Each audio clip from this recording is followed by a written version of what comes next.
Police reports and insurance claims are full of one thing: riders don't want to admit bad decisions. And some of the worst decisions come not from reckless riding, but from the upgrades bolted onto their bikes. Let's be clear, not every mod makes your motorcycle better. In fact, many popular ones actually make it louder, weaker, harder to ride, or flat out unsafe. That's why today we're counting down 13 motorcycle mods only stupid people buy and always regret. From cheap parts that break under pressure, to flashy cosmetic gimmicks that get you laughed at in the parking lot, to dangerous performance tweaks that can wreck your handling or even put you in the hospital. These are the traps every smart rider avoids. Stick around until the very end, because the #1 mod is something a shocking number of riders still waste money on. And it doesn't just make your bike worse. It can actually shorten how long you can ride before fatigue kicks in. If you've ever been tempted by shiny aftermarket parts, or think a louder pipe will magically make you safer, this list is going to save you cash, comfort, and maybe even your life. Number 13. Cheap eBay exhaust systems. Every rider loves the sound of a good exhaust. A deep growl, a little more punch, maybe even a few extra horsepower. It's tempting to think you can get all that for cheap by buying one of those bargain exhaust systems off eBay or Amazon. But here's the ugly truth. These pipes are one of the fastest ways to ruin your riding experience, your bike, and your wallet. First off, most of these systems aren't properly engineered. They're designed to look aggressive and make noise, not to optimize airflow or fuel mixture. That means you could actually lose performance, not gain it. Instead of a smooth torque curve, you'll get flat spots, stumbles, or backfires that make your bike feel worse than stock. Second, build quality is usually awful. Thin metal, poor welds, and cheap brackets lead to rattles, cracks, or complete failures after a few months. And don't expect them to fit properly. Many require drilling, bending, or forcing parts into place, which just stresses your bike. Then there's the noise factor. These systems are brutally loud, often well above legal limits, which means police attention, failed inspections, and annoyed neighbors. And despite what people say, loud pipes don't really save lives. They just make you a target for complaints. Experienced riders know, if you want a better exhaust, save up for a reputable brand that's been dyno tested and designed for your specific bike. Otherwise, that cheap eBay pipe will cost you more in fines, repairs, and embarrassment than you ever imagined. Number 12. Overly stiff aftermarket suspension. A lot of riders think upgrading suspension automatically means better handling. And yes, a properly tuned suspension setup can completely transform how a bike rides. But here's where many people go wrong: slapping on an overly stiff aftermarket suspension without understanding how it works. Stiff shocks and forks may look like they belong on a race bike, but on regular streets, they make your ride miserable. Every bump, pothole, or crack in the road gets transmitted straight to your spine. Instead of a smooth, controlled ride, you're bouncing around like you're on a jackhammer. Not only is it uncomfortable, it's unsafe. A suspension that's too stiff reduces traction, because your tires can't stay planted on uneven pavement. That means less grip in corners, longer stopping distances, and a higher chance of losing control when the road gets rough. The problem gets worse if the suspension isn't installed or tuned correctly. Many riders think, set it and forget it, but shocks and forks need to be adjusted for rider weight, style, and purpose. Without proper sag, rebound, and damping settings, you've basically just paid for a downgrade. And don't forget, high-quality suspension parts are expensive. Buying a cheap stiff setup off the internet often means poor materials, limited adjustability, and a lifespan shorter than your rear tire. Experienced riders know that suspension is about balance, not stiffness. If you really want an upgrade, invest in a proper setup from a reputable brand and have it tuned for you. Otherwise, that race-ready suspension will just make every ride worse. Number 11. Fake carbon fiber, cosmetic plastics. Carbon fiber has a reputation in the motorcycle world: lightweight, strong, and sleek. Real carbon fiber is used in racing because it saves weight without sacrificing strength. But here's the catch. A lot of what you see for sale online isn't real carbon fiber at all. It's cheap plastic covered with a carbon look sticker or a glossy wrap. And riders who fall for it end up regretting it fast. At first, fake carbon parts might look decent. Tank covers, fender pieces, or little trim panels can trick the eye when they're brand new. But within weeks, the carbon finish often starts to fade, peel, or bubble under heat and sunlight. Instead of looking premium, your bike starts looking like a toy. Worse, these parts offer zero performance benefit. They don't make the bike lighter, stronger, or faster. They're purely cosmetic gimmicks. And the durability? Forget it. Cheap plastics crack easily, especially under vibration. Mounting points break, edges chip, and sometimes the part just falls off mid-ride. What's worse is that poor quality covers can interfere with fitment, rubbing against wiring, cables, or even fuel lines. That's not just embarrassing, it can be dangerous. Real carbon fiber is expensive for a reason. If you want the look and performance, save up and buy genuine pieces from trusted manufacturers. Otherwise, you're throwing money at cheap plastic that lowers your bike's value and makes it look worse with every mile. Experienced riders know fake carbon isn't an upgrade, it's a downgrade in disguise. Number 10. Aggressive sprocket changes. Every rider wants more acceleration, that thrill of snapping the throttle and feeling the bike surge forward. One of the most common mods people try is changing the sprocket sizes. The logic is simple. Slap on a bigger rear sprocket or a smaller front sprocket, and you'll get more torque to the wheels. And yes, it does give you quicker launches. But here's the problem. Aggressive sprocket changes come with big trade-offs that most riders don't realize until it's too late. First, acceleration gains come at the cost of top speed and fuel economy. With extreme gearing, your engine will scream at highway speeds, burning more fuel and making long rides unbearable. What feels like fun for the first week quickly turns into a headache when you're cruising at 70 miles per hour and the bike sounds like it's about to explode. Second, aggressive gearing wears out your chain and sprockets much faster. More torque load means more stress on those components, so instead of getting 15,000 miles out of a chain, you might get half that. That means more frequent replacements, which aren't cheap. And here's the kicker. For street riders, the difference isn't nearly as dramatic as you'd hope. You're not launching off a race grid. You're stuck in traffic half the time. Experienced riders know that mild gearing changes can fine-tune a bike, but going extreme just makes your machine harder to live with. Unless you're building a dedicated track toy, aggressive sprocket swaps are a mod most riders regret. Number 9. Oversized rear tires. There's something undeniably cool about a wide rear tire. It makes the bike look meaner, more powerful, and planted, at least when it's sitting still. But ask anyone who's tried it. Oversized rear tires are one of the biggest regrets riders have after modding their bikes. The main issue is handling. Motorcycles are designed with specific tire sizes for a reason. Go wider than stock, and the contact patch actually works against you. Instead of smooth, predictable cornering, your bike feels sluggish and harder to lean. Transitions from side to side slow down, and in tight turns, you'll be wrestling the handlebars instead of carving gracefully. Then there's the fitment problem. Oversized tires can rub against the swing arm, chain, or even the fender, especially under load or when the suspension compresses. That's not just annoying, it's dangerous. A tire rubbing mid-ride can cause premature wear or even a blowout. And here's the kicker. Wider doesn't always mean more grip.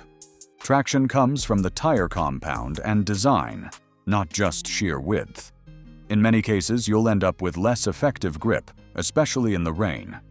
because the tire can't heat up or clear water properly. Finally, oversized tires cost more and wear out faster because of poor road contact. Experienced riders know that matching the manufacturer's recommended tire size gives you the best mix of grip, stability, and safety. Bigger might look better in photos, but on the road, it's usually a downgrade. Number 8. Tail tidy kits / chopped fenders. Every rider has seen it, a bike with a sleek, clean rear end thanks to a tail tidy kit or a chopped fender. At first glance, it looks great. The bulky stock fender is gone, the license plate is tucked neatly under the seat, and the whole bike looks more aggressive. But while it might win points for style in the parking lot, on the road, most riders regret this mod fast. The reason manufacturers put those ugly stock fenders on bikes is simple. They're functional. They're designed to keep water, mud, and road grime from spraying all over the rider, the passenger, and the bike itself. Once you chop the fender, you quickly find out what it was doing for you.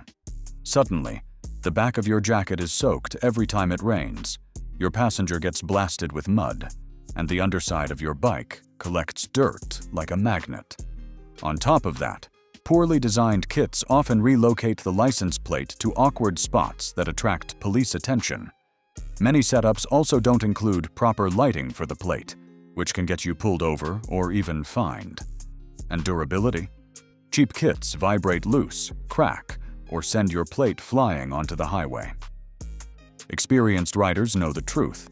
Stock fenders might look bulky, but they're there for a reason. If you want a cleaner look, buy a high-quality tidy kit that maintains protection.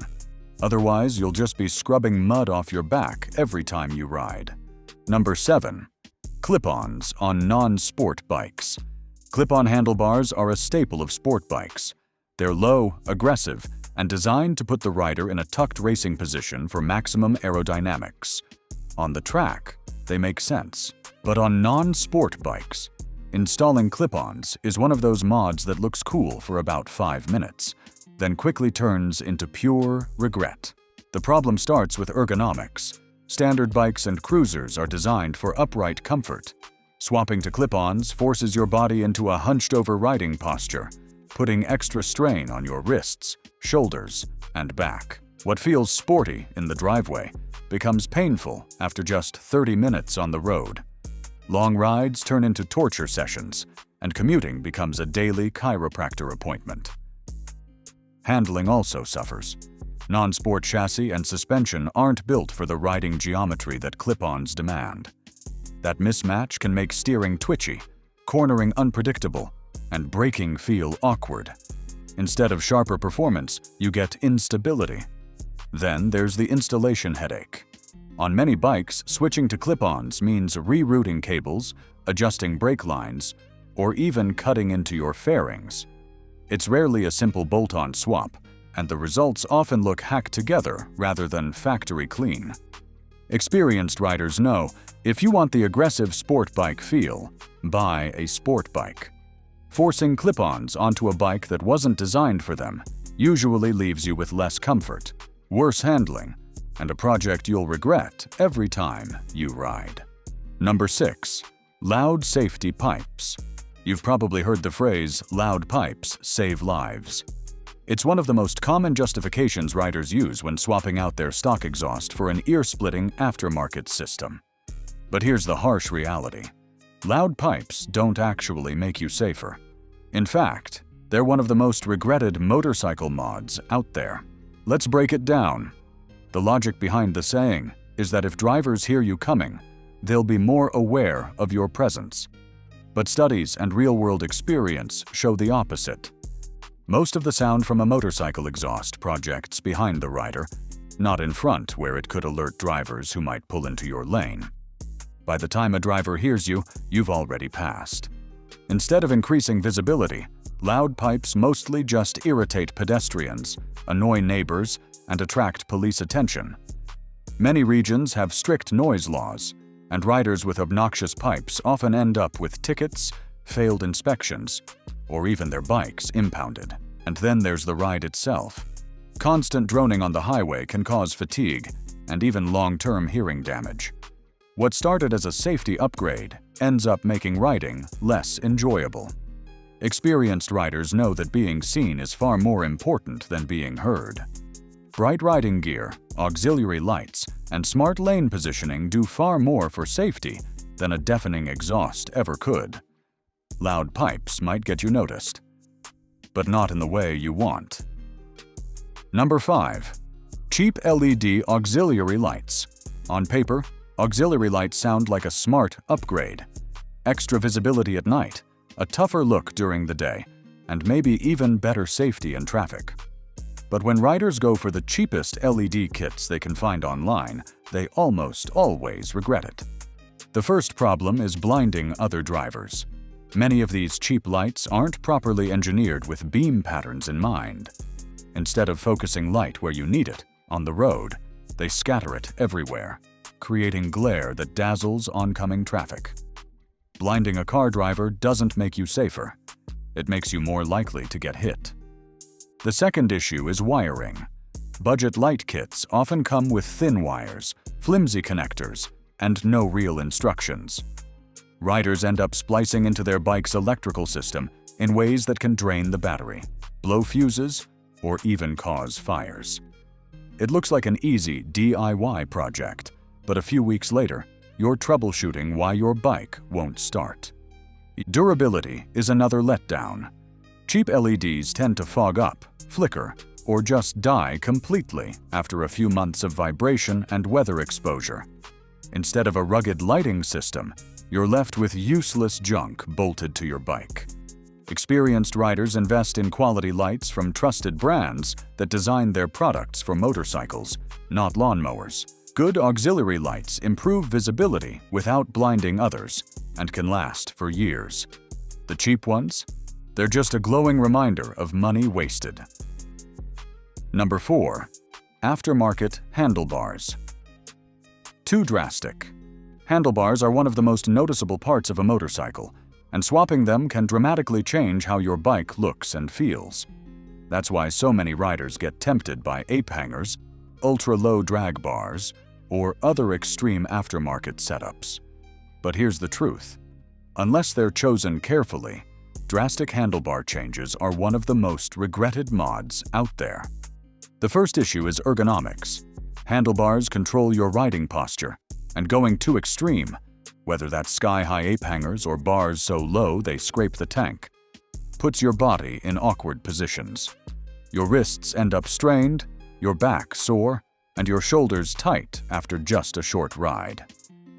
What seemed stylish in the garage turns into torture on the road. Handling is the next problem.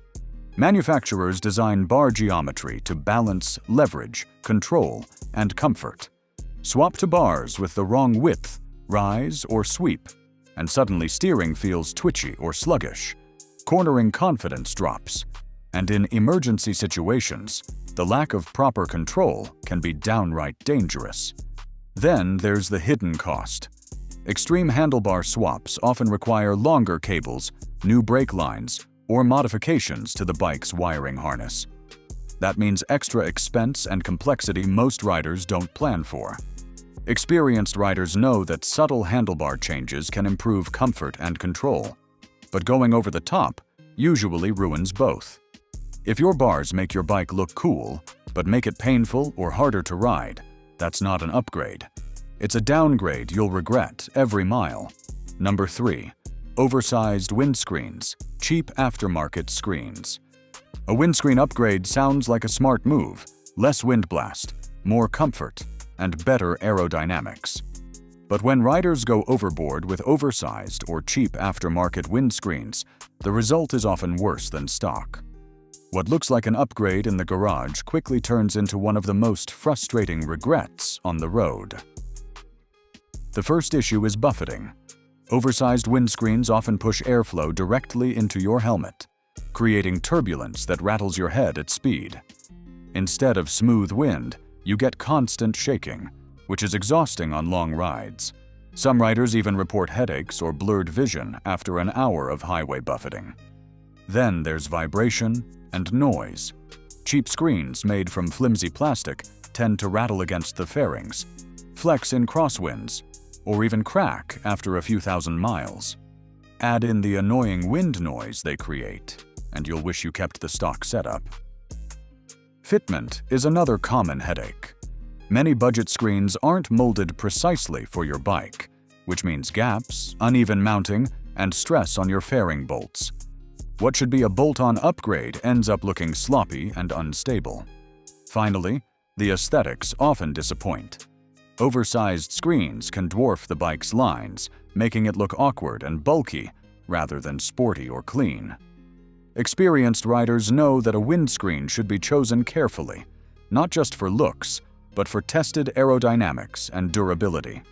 Bigger isn't always better, and cheap almost always means noisy, flimsy, and regrettable. Number 2. Overloaded luggage racks. Touring setups and luggage racks can be lifesavers for riders who travel long distances. Being able to strap on bags, gear, or even groceries makes a bike much more versatile. But one of the most common regrets riders face is overloading those racks with too much weight. It might feel convenient, but it comes with some nasty side effects. First and most obvious is handling. Motorcycles are finely balanced machines, and when you stack 40 or 50 extra pounds high on the rear, it changes everything. The bike feels sluggish in corners, harder to steer, and unpredictable in quick maneuvers. In emergency situations, that extra weight can make the difference between dodging danger and going down. Then there's suspension stress. Overloaded racks compress the rear shocks beyond their design, wearing them out prematurely and ruining ride quality. Combine that with cheap racks that aren't engineered for heavy loads, and you risk cracks or even complete failure mid-ride. Imagine your entire luggage setup breaking loose on the highway. It happens more often than you'd think. Tires also suffer. Too much weight increases heat and stress, leading to uneven wear or blowouts.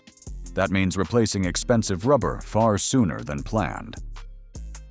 Experienced riders keep luggage within recommended limits and distribute weight carefully. Heavier items low and centered, lighter stuff up top. Overloaded racks don't just look clumsy, they make your bike dangerous to ride and cost you more in repairs. Number 1. Bad aftermarket. Grips and bar ends. At first glance, grips and bar ends seem like one of the simplest upgrades you can make. Swap out the stock ones for something flashier, softer, or lighter, and suddenly your bike feels customized. But here's the catch. Cheap or poorly designed grips and bar ends are one of those small mods that riders almost always regret. The first problem is vibration. Stock grips and bar ends are engineered to dampen engine buzz and road vibration, so your hands don't go numb after an hour. Replace them with bargain bin parts, and suddenly every bit of vibration is transferred straight into your palms. Long rides become uncomfortable, and fatigue sets in far quicker than before. Bar ends, in particular, aren't just cosmetic weights. They play a crucial role in stabilizing the handlebars. Cheap or lightweight replacements can actually amplify vibration and even make the steering feel twitchy. In worst cases, low-quality bar ends have been known to loosen or snap, which is a serious safety hazard at highway speeds. Durability is another issue. Bargain grips often wear out quickly, get slick in the rain, or peel apart under gloves. What looked cool in the catalog ends up looking ragged in just a few months. Experienced riders know that comfort and control are everything on a motorcycle. Stock grips and weighted bar ends are there for a reason. If you do upgrade, invest in high-quality parts designed for your specific bike. Otherwise, you'll just end up regretting a mod that literally puts discomfort right in your hands. So there you have it. 13 motorcycle mods that might look tempting, but almost always leave riders full of regret. Some drain your wallet, others wreck your comfort, and a few can even put your safety at serious risk. The truth is simple. Not every shiny part on the internet is an upgrade. In fact, most of the time, it's a downgrade disguised as custom. Smart riders know that the best mods are the ones that actually improve performance, safety, and reliability, not just appearance. If a part doesn't make your bike ride better, stop quicker, or handle smoother, it's not worth your time or your money. Before you spend $1, remember this list. And if you found it helpful, make sure to subscribe, because in the next video, we're exposing the worst motorcycle myths riders still believe. You won't want to miss it.